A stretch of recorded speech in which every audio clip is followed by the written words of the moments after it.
డేస్లో ఇటువంటి ఎన్యూమరేషన్ ఫామ్ను ప్రతి ఒక్క పౌరుడు ఎవరైతే 2000 ఇప్పటివరకు 2026 జూన్ 10 వరకు ఎవరి పేర్లు అయితే మన ఎలక్టోరల్ రోల్లో ఉన్నాయో 3,38,00,000 మంది పైచిలుకు 3,38,00,000 మంది వాళ్ళకి ఈ ఎన్యూమరేషన్ ఫామ్స్ అనేది ప్రింట్ చేయడం జరిగింది. ప్రతి ఒక్కరికి ఇంటింటికి ఇంట్లో 5 మంది ఉంటే 5 ఎన్యూమరేషన్ ఫామ్స్ ప్లస్ 5 అంటే 10 ఎన్యూమరేషన్ ఫామ్స్ ఆ ఇంటికి ఇవ్వడం జరుగుతుంది. ఈ రెండు ప్రతి ఒక్క పౌరునికి ఎవరైతే ఓటు హక్కు ఆల్రెడీ ఉన్నవాళ్ళు ఉన్నారో వాళ్ళకి 2 ఫామ్స్ ఇస్తారు. రెండిట్లోనూ నింపాల్సి వస్తుంది. పౌరుడు అనేవాళ్ళు నింపిన తర్వాత ఒకటి యాజ్ అక్నాలెడ్జ్మెంట్ కింద ఆ వ్యక్తికే ఇస్తారు. తర్వాత ఇంకోటి తీసుకుంటారు. ప్రతి ఒక్క ఎన్యూమరేషన్ ఫామ్లో ఎలా ఫిల్ చేయాలని దీన్ని ప్రీఫిల్డ్ ఇన్ఫర్మేషన్ ఆల్రెడీ ఎన్యూమరేషన్ ఫామ్లో ఉంటుంది. ప్రీఫిల్డ్ అంటే ఆల్రెడీ ఆ ఓటర్కి సంబంధించిన డీటెయిల్స్ ఏవైతే ఉన్నాయో ఆ డీటెయిల్స్ను ఆల్రెడీ ఇందులో పొందుపరచడం జరిగింది. పై వరుసలో తీసుకుంటే వాళ్ళ యొక్క పేరు, వాళ్ళ యొక్క అడ్రస్, తర్వాత స్పెషల్ ప్రతి ఒక్క వ్యక్తికి స్పెషల్ ఏమంటారు డిస్టింక్ట్ ఐడి ప్రూఫ్ లాంటిది ప్రతి ఒక్కరికి సపరేట్, ప్లస్ ఫోటో, పాత ఫోటో ఏదైతే ఇంతకుముందు రోల్లో ఉందో అది ఉంటుంది. దాని పక్కన కొత్త ఫోటో పెట్టడానికి స్థలం కూడా ఇచ్చారు. ఇది ఆల్రెడీ ప్రీఫిల్డ్ ఇన్ఫర్మేషన్ అని చెప్తాము. పొందుపరచండి ప్రతి ఒక్క వ్యక్తికి సపరేట్గా ఉంటుంది ఇది. తర్వాత కింద 3 బాక్సులు ఉంటాయి. 3 బాక్సులుగా తీసుకుంటే ఇప్పుడు ఈ 3 వరుసల్ని తీసుకుంటే 1, 2, 3 అనుకుంటే ఇందులో మొదటి వరుసలో 2002 ఓటర్ అయి ఉన్నారో ఓటర్ అయిన వ్యక్తి, ఫర్ ఎగ్జాంపుల్ మీ తల్లిదండ్రులు కావచ్చు, మీ గ్రాండ్ పేరెంట్స్ కావచ్చు, వాళ్ళు 2002లో ఓటర్, మీరు కాకపోవచ్చు. కాబట్టి వాళ్ళ యొక్క డీటెయిల్స్ నేను 2002లో ఓటర్ని కాబట్టి నా యొక్క డీటెయిల్స్ ఇక్కడ ఫిల్ చేస్తాను నేను. తర్వాత ప్రస్తుతం నేను ఫర్ ఎగ్జాంపుల్ నేను తమిళనాడులో ఓటర్గా ఉన్నాను అప్పుడు అనుకుంటే తమిళనాడు డీటెయిల్స్, నా పేరు plus Tamil Nadu address, Tamil Nadu details ఏమన్నా అవన్నీ ఇక్కడ పెడతాను. తర్వాత ప్రస్తుతం ఏదైతే ఎక్కడ ఉంటున్న ఓటర్ ఆ డీటెయిల్స్ ఇక్కడ పెడతాను. నాది 2002లో ఓటర్ కాబట్టి ఈ బాక్స్ ఫిల్ చేస్తాను, తర్వాత ఈ బాక్స్ ఫిల్ చేస్తాను. ఒకవేళ నేను 2002లో ఓటర్ కాని పక్షంలో ఈ మొదటి బాక్స్ నేను నింపను, ఈ రెండో బాక్స్ నింపుతాను. ఈ రెండో బాక్స్లో ఏం నింపాలి నేను డీటెయిల్స్? మా యొక్క తల్లిదండ్రులు కానీ లేకపోతే గ్రాండ్ పేరెంట్స్ యొక్క డీటెయిల్స్, వాళ్ళు 2002లో వాళ్ళు ఓటర్ కాబట్టి వాళ్ళ డీటెయిల్స్ని ఇక్కడ నింపుతాను నేను ఈ బాక్స్. ఎందుకంటే నేను 2002లో ఓటర్ కాదు కాబట్టి మా తల్లిదండ్రుల యొక్క డీటెయిల్స్, వాళ్ళు ఓటర్స్ కాబట్టి వాళ్ళ డీటెయిల్స్ ఇక్కడ పెడతాను. తర్వాత కింద నా డీటెయిల్స్ 2000 తర్వాత ఇప్పుడు ప్రస్తుతం ఉన్న డీటెయిల్స్ ఇక్కడ పెడతాను. సో ఇది సింపుల్గా చూస్తే ఇది. ఒకవేళ నాకు 2002లో ఓటర్ కాదు నేను, మా తల్లిదండ్రులు కూడా 2002లో ఓటర్స్ కారు, లేకపోతే అయినా కూడా నాకు డీటెయిల్స్ తెలియవు, వాళ్ళు లేరు, కాలం అయిపోయారు, నా డీటెయిల్స్ తెలియనప్పుడు పై 2 బాక్స్ కూడా ఖాళీ పెట్టి ప్రస్తుతం ఏది డీటెయిల్స్ ఉన్నాయో అవి మాత్రమే ఫిల్ చేస్తాను ఇది ఇక్కడ. ఎందుకంటే మా యొక్క తల్లిదండ్రుల యొక్క 2002 డీటెయిల్స్ తెలియవు, అప్పుడు ఓటర్ కాదు కాబట్టి ఈ 2 ఖాళీ పెట్టి ఈ బాక్స్ ఒక్కటే నింపి సంతకం పెట్టి బిఎల్ఓ యొక్క సంతకం తీసుకొని ఇచ్చేయడం జరుగుతుంది. సో ఇది సింపుల్గా చెప్పాలంటే ఎన్యూమరేషన్ ఫామ్ ఫిల్ చేయాల్సిన విధానం ఇది. సో ప్రతి ఒక్క పౌరుడు ఎవరైతే ఎన్యూమరేషన్ ఫామ్ ఫిల్ చేసిస్తారో వాళ్ళది మాత్రమే డ్రాఫ్ట్ రోల్లోకి తీసుకోవడం జరుగుతుంది. 3,38,00,000 మంది మన రాష్ట్రం సంబంధించిన వాళ్ళు, అందులో కేవలం 3 కోట్ల మంది మాత్రమే ఈ ఎన్యూమరేషన్ ఫామ్ ఏదైతే ఇచ్చామో వాళ్ళు 3 కోట్ల మంది మాత్రమే ఫిల్ చేసి ఇవ్వగలిగారంటే డ్రాఫ్ట్ రోల్లో 3 కోట్ల మంది పేర్లు మాత్రమే వస్తాయి. కాబట్టి ఎవరైతే ఫిల్ చేసి ఇస్తారో వాళ్ళ పేరు డ్రాఫ్ట్లో వస్తుంది, తక్కిన వారి పేరు దీంట్లోకి రాదు. తక్కిన వారు ఏం చేయాలా అనే ప్రశ్నకు వస్తే వాళ్ళు ఫామ్ 6 అనేది తీసుకొని అందులో డీటెయిల్స్ ఫిల్ చేసి ఇవ్వచ్చు, అదొక మార్గం. తర్వాత వాళ్ళ ఓటర్ ఇప్పటికే వేరే చోట ఉన్నట్టయితే ఫామ్ 8 కింద ఫిల్ చేసి ఇవ్వడానికి అవకాశం ఉంది ఇది. కాబట్టి ఈ డ్రాఫ్ట్ రోల్లో పేరు రాలేదు, నాది ఓటు హక్కు పోయింది అనేది కాదు. రాని వాళ్ళు కూడా ఫామ్ 6 ఆగస్టు 1 నుంచి ఫామ్ 6 ఆర్ ఫామ్ 8 వీటిలో ఫిల్ చేసి ఇవ్వడానికి అవకాశం ఉంటుంది. కాబట్టి వాళ్ళు వాటిలో ఫిల్ చేసి తీసుకోవడం జరుగుతుంది. సో ఇది ఒక క్లుప్తంగా చెప్పాలంటే ఇది దీని యొక్క డీటెయిల్స్ ఇది. So it's going to question answers. So ఇది క్లుప్తంగా చెప్పాల్సి అనుకున్నాం. ఇంకా ప్రశ్నలు మీ దగ్గర ఉంటే వస్తే చెప్తామండి. Okay, thank you. Thank you Sudarshan Reddy గారు. దేవులపల్లి అమర్ గారు.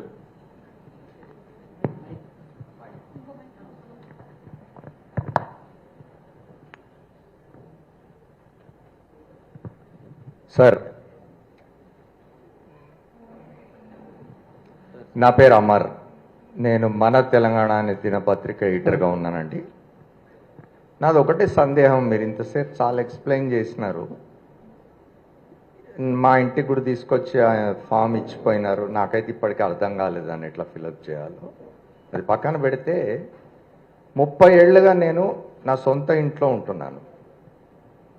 30 ఏళ్ళు నేను ప్రతి సంవత్సరం ఆస్తి పన్ను కడుతూ ఉన్నాను. ప్రతి నెల ఎలక్ట్రిసిటీ బిల్, వాటర్ బిల్ కడుతూ ఉన్నాను. ఈ 30 ఏళ్లలో 9 ఎన్నికల్లో ఓట్లు వేసినాను నేను. మళ్ళీ వాళ్ళ కొత్తగా వచ్చి నన్ను నేను ఓటర్ని అని ప్రూవ్ చేసుకో అని చెప్పి ఈ ప్రక్రియ అంతా ఏమిటి అర్థం కావడం లేదు. మాలాంటి వాళ్ళని ఎక్స్క్లూడ్ చేయొచ్చు కదా అందులోంచి. పని కూడా తగ్గుతుంది, పని భారం తగ్గుతుంది కదా. ఎందుకు ఇట్లా చేయడం అనేది నా సందేహం. చెప్పండి.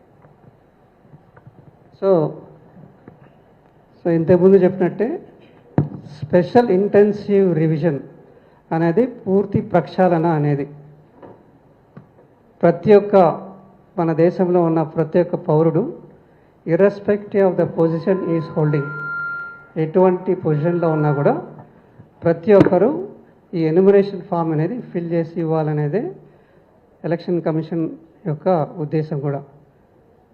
whether you are Chief Minister of India or Chief Minister of the state or PM of the country, whatever it is, ఏదైనా కూడా ప్రతి ఒక్కరూ ఈ ఎన్యుమరేషన్ ఫామ్ ఫిల్ చేసి ఇవ్వాలనేది ఎలక్షన్ కమిషన్ యొక్క దృక్పథము, ఆదేశాలు కూడా. నేను లాస్ట్ 10 ఏళ్ళుగా 10 విడతల్లో ఓటు చేశాను. నేను why should I again give this enumeration form అనేది అది కాదు. ఆ లాజిక్ వాళ్ళు ఒప్పుకోవట్లేదు. ప్రతి ఒక్కరు ఎన్యుమరేషన్ ఫామ్ ఫిల్ చేసి ఇవ్వాల్సి వస్తుంది. ఓకే సార్, ఒకరు ఇక్కడ నేను నరసింహరావు అండి, ఏబిఎన్ ఆంధ్రజ్యోతి జర్నలిస్ట్ని.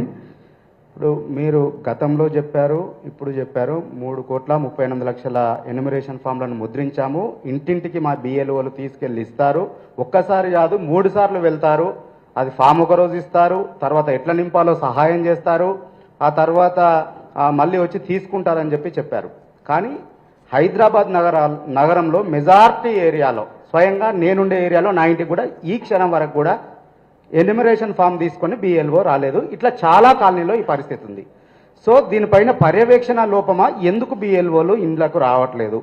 సో ఈ పర్యవేక్షణ లోపం వల్ల, రాకపోవడం వల్ల, ఇక్కడ హైదరాబాద్లో మెజారిటీ వాళ్ళు ఎట్లుంటారనంటే రోజువారీ పనులు చేసుకునేటువంటి వాళ్ళు ఉంటారు.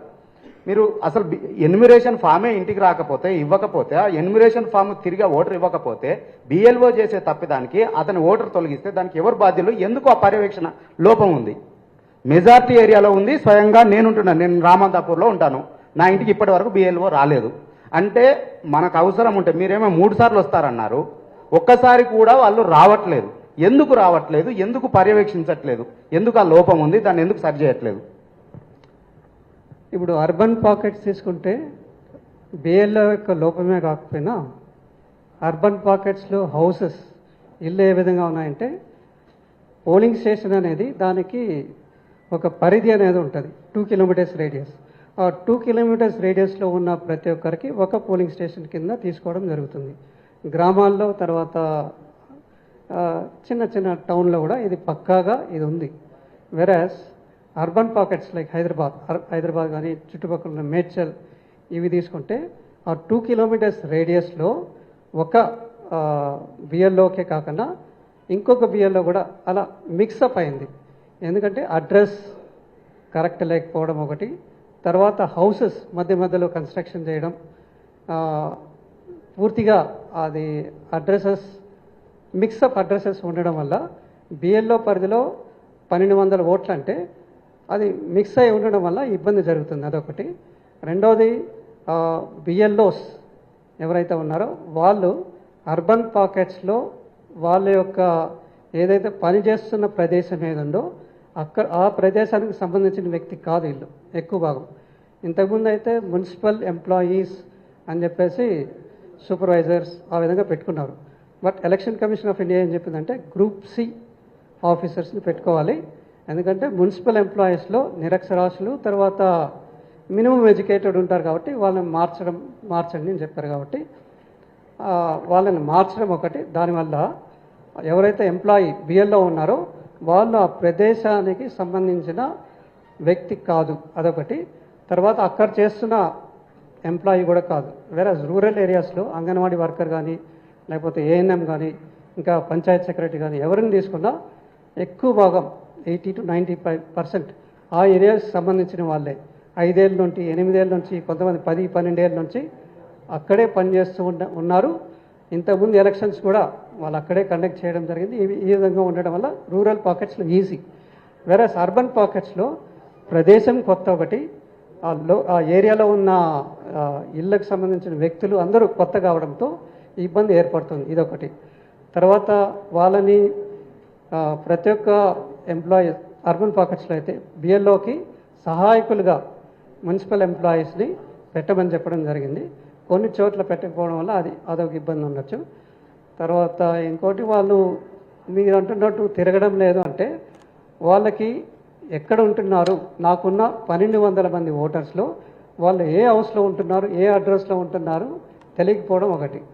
దాన్ని తెలియపరచడం వాళ్ళకి కొంచెం సహాయపడడానికే మున్సిపల్ ఎంప్లాయీస్ని సహాయకులుగా యాజ్ హెల్పర్స్గా పెట్టుకోమని చెప్పడం జరిగింది. ఇది కొంత లోపం ఉండొచ్చు. Again will give some directions అంటే ఓకే.